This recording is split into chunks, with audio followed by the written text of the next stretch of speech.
Et bonjour à tous et à toutes les amis, ici Margolax, et aujourd'hui nous nous retrouvons pour un second épisode du tour d'horizon des partis politiques francophones et bruxellois. Alors je tiens à préciser que l'ordre dans lequel je présente les partis politiques n'est pas un ordre d'appréciation personnelle, qui plus est, je ne peux évidemment pas présenter toute l'entièreté des programmes, enfin l'entièreté, pas toute l'entièreté, c'est un pléonasme, je ne peux pas présenter l'entièreté des programmes, étant donné que ce serait beaucoup trop long. Pensons notamment à des programmes comme ceux du MR ou d'Écolo qui font plusieurs centaines de pages, ça m'aurait pris juste une vidéo pour parler de toutes les mesures.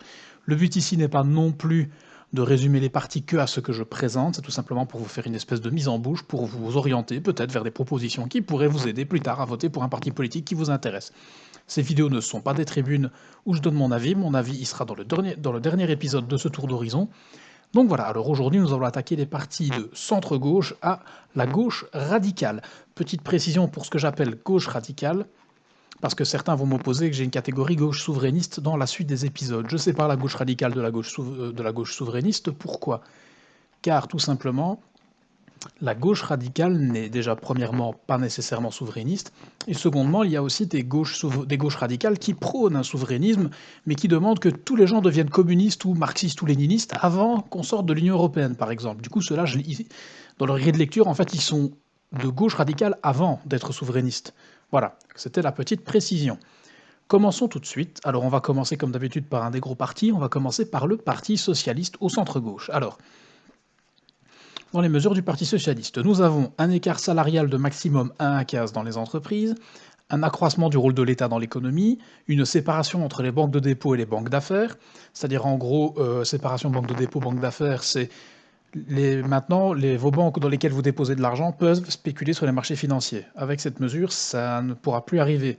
C'est ce qui avait été fait aux États-Unis pendant une certaine période, où en gros, les banques d'affaires sont des banques qui spéculent sur les marchés financiers avec l'argent des gens qui les déposent chez eux, mais s'ils font faillite ou s'ils ont un problème, voilà, les gens, quand ils déposent leur argent dans une banque d'affaires, ils le font en connaissance de cause.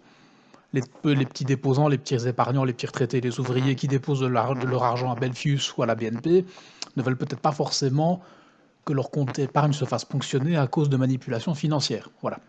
Donc séparation banque de dépôt, banque d'affaires. Garder la banque Belfius dans le giron de l'État, donc de la garder publique. Mise en avant de l'écosocialisme, atteindre le 100% d'énergie renouvelable d'ici 2050 et sortie du nucléaire planifié en 2025. Augmenter les investissements dans les services publics, création d'un type de société de médias à but non lucratif, c'est-à-dire qu'en fait, il n'y aurait pas de phénomène d'enrichissement sur les actions et parts de cette entreprise, ce qui permettrait donc d'avoir des médias neutres et indépendants, d'après eux. Semaine de 30 heures et quota maximum d'heures supplémentaires, 14 € brut de l'heure, ça d'ailleurs c'est une revendication de la FGTB des syndicats.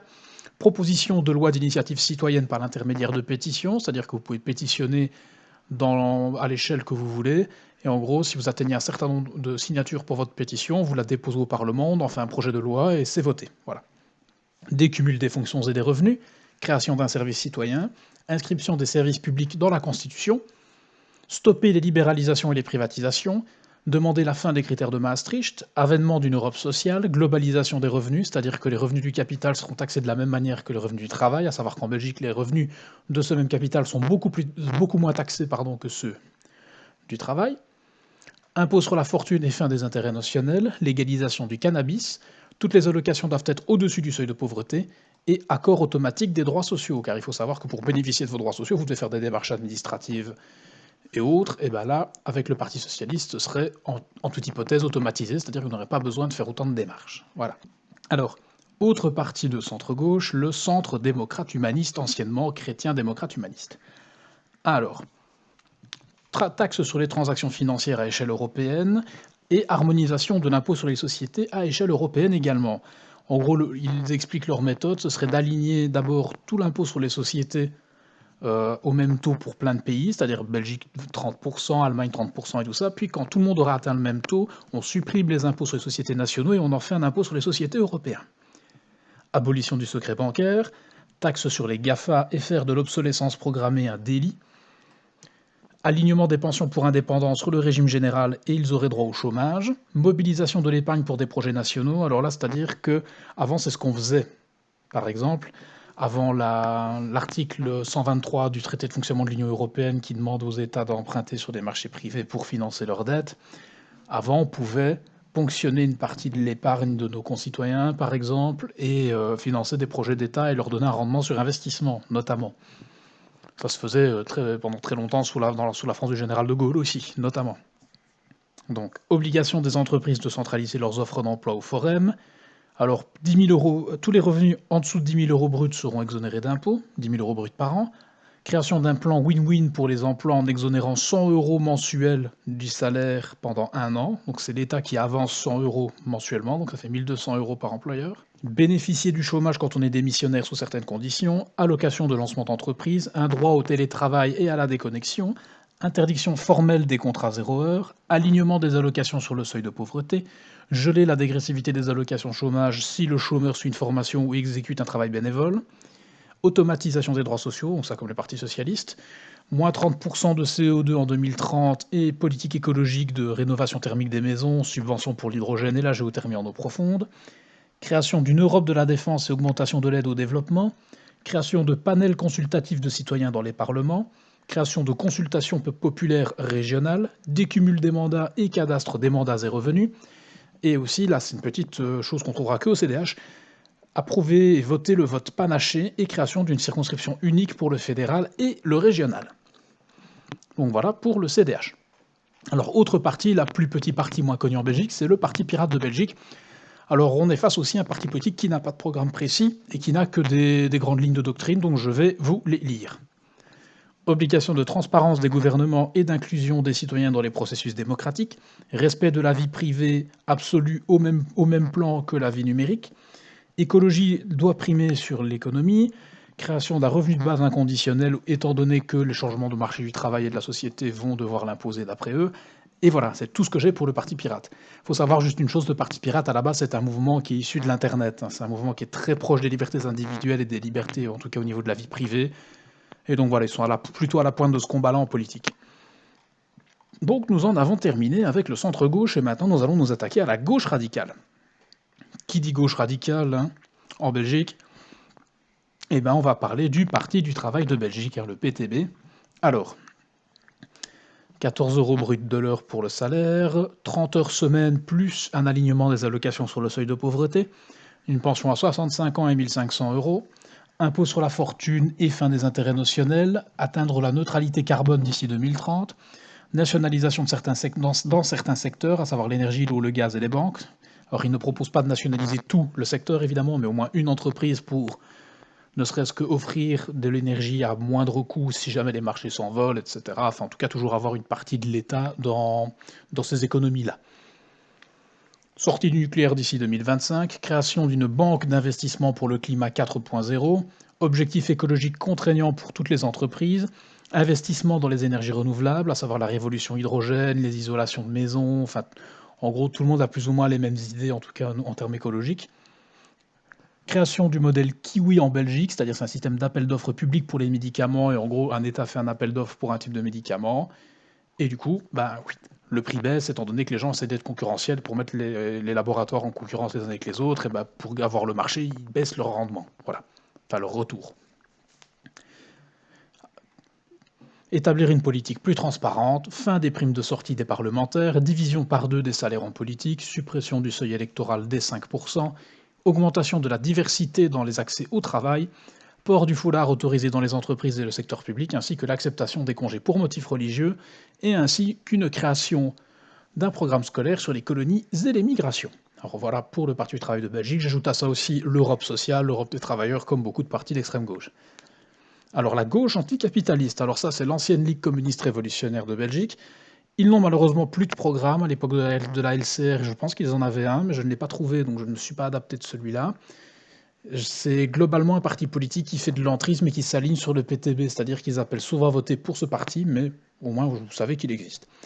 Or, je vais vous expliquer vite fait. Donc le programme de la gauche anticapitaliste se résume à mise en avant de l'écosocialisme, création d'un féminisme actif, mise en avant des droits de l'homme, et le parti part du principe que les jeunes font partie d'une classe sociale opprimée, et aussi mise en avant de l'auto-organisation et d'un contrôle démocratique du plus grand nombre sur l'État. Donc voilà tout ce que j'ai pour la gauche anticapitaliste. Malheureusement, je n'en ai pas plus. Alors, le Parti socialiste de lutte, hein, encore un autre parti d'extrême gauche, le PSL, je crois qu'il est plus trotskiste, si je me rappelle bien. Planification économique mondiale, contrôle démocratique sur les sciences, les scientifiques et les banques, 32 heures semaine et 1500 euros bruts de salaire minimum, nationalisation de l'énergie, l'eau, le gaz, la poste, la SNCB et les soins de santé qui de fait deviendraient gratuits du coup. Et voilà, c'est tout ce que j'ai pour le Parti socialiste de lutte. Autre groupuscule d'extrême gauche, hein, c'est Rupture et Renouveau. Alors Rupture et Renouveau, vous allez voir, c'est un programme purement collectiviste en fait. On est vraiment sur l'appropriation collective des moyens de production. Suppression des entreprises qui appartiendront du coup à la collectivité, c'est-à-dire qu'on supprime le principe d'entreprise privée, ça appartient à la collectivité. Là on est vraiment dans la collectivisation. Planification économique et scientifique, répartition de tous les biens et quantités de travail par rapport à la population. En gros, il y a X% de travail à faire pour atteindre un PIB normal, hop, on répartit ça pour tout le monde travaille, et voilà. Suppression de l'État pour lui préférer une organisation de citoyens. En fait, c'est un collectivisme intégral et purement doctrinal, en fait, hein. C'est vraiment une application pure et nette de ce qu'on pourrait tirer du capital, en fait, en soi. Alors, lutte ouvrière, alors mouvement trotskiste, vous pouvez, pour avoir des programmes plus précis, vous référer au parti lutte ouvrière français. C'est-à-dire que du coup, grand clivage, pour ceux qui ne savent pas en France, entre le nouveau parti anticapitaliste et le lutte ouvrière français, ils se battent beaucoup sur le nucléaire, l'écologie, et c'est pareil en Belgique. La gauche anticapitaliste et lutte ouvrière ne s'entendent pas au niveau programmatique, parce que chez lutte ouvrière, il n'y a pas d'écologie, en fait. L'écologie n'existe pas, et en fait, c'est beaucoup plus le productivisme qui prime, voilà. Tandis que pour la gauche anticapitaliste, il y a ce point de vue-là qui joue, voilà. Il y a d'autres choses aussi, mais pas que ça. Alors, lutte ouvrière, interdiction des licenciements, expropriation des patrons, répartition du travail avec salaire au même niveau, donc tout le monde a le même salaire, levée du secret des affaires, on garde le nucléaire, le parti est pro-nucléaire, et j'ai marqué aussi productiviste, sortie de l'OTAN, et comme je vous redis, référez-vous beaucoup plus aux luttes ouvrières français pour avoir le programme, car ils sont beaucoup dans la même ligne, et malheureusement ils ne fournissent pas un programme clair. Désolé. Et autre mouvement dans la gauche radicale, et là certains vont peut-être être surpris, écolo dans la gauche radicale.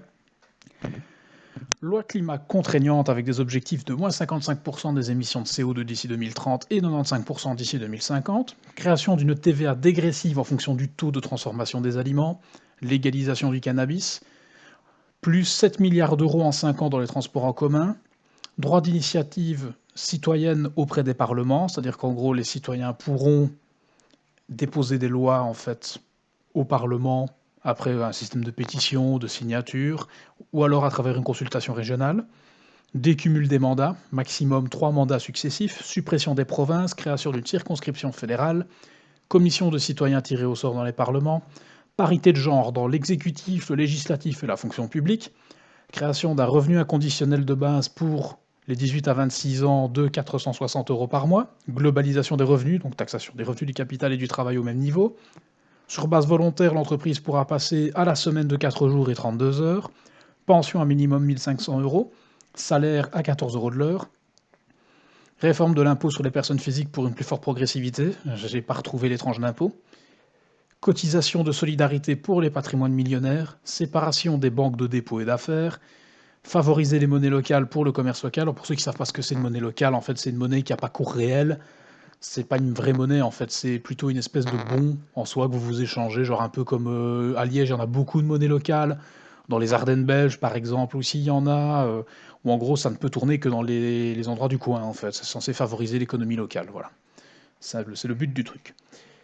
Création d'un budget de la zone euro, supprimer les règles du vote à l'unanimité dans l'Union européenne, donc c'est une suppression de l'article 48 du traité de l'Union européenne, solidarité assumée avec les migrants et régularisation des travailleurs sans papier, création d'un statut de réfugié climatique à l'échelle européenne, genrer toutes les propositions et actions du gouvernement pour évaluer l'impact sur les deux sexes pour chaque mesure, c'est-à-dire qu'en fait, chaque mesure qui serait prise par le gouvernement ou quoi que ce soit devra avoir une étude, en gros, en tout cas dans ce qui est prédit, être genré.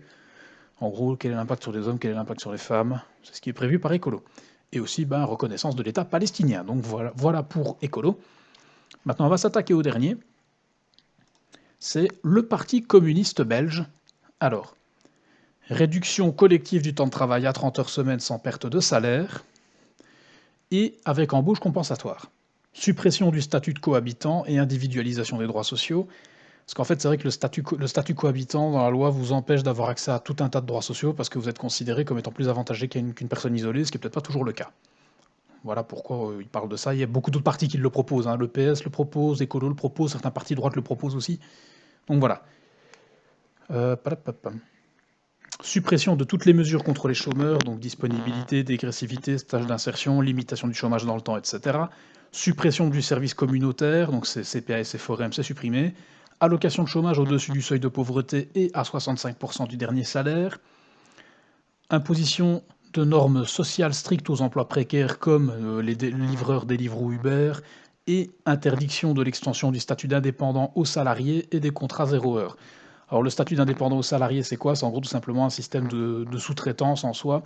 On commence à voir arriver ça dans l'Oreca, où on a des serveurs qui se mettent en tant qu'indépendants et qui du coup en fait sont considérés en soi comme étant une sorte de sous-traitant, quoi. C'est ça pour le coup, c'est une précarisation du travail. Enfin, je ne juge pas, hein, si les gens y trouvent leur compte. Augmentation des minima sociaux et le salaire minimum à 14 € de l'heure. Pension à 60 ans avec 85% du dernier revenu moyen et à 1 500 € net du salaire minimum. Enfin, 1 500 € minimum pour la pension. Maintien et développement des services publics. Pas d'embauche ni de sous-contrat dans les services publics. La représentation syndicale doit être présente dans toutes les entreprises. Blocage et imposition des loyers pour après s'arranger pour les faire baisser. Globalisation des revenus, impôt sur la fortune et fin des intérêts notionnels, sortie de l'OTAN, soutien de la Belgique pour un seul État palestinien démocratique, laïque et progressiste, et établissement de relations économiques bilatérales avec les régions environnantes, retrait des militaires dans les interventions impérialistes et néocoloniales, donc en gros, tous les endroits où on envoie nos militaires, on les renvoie.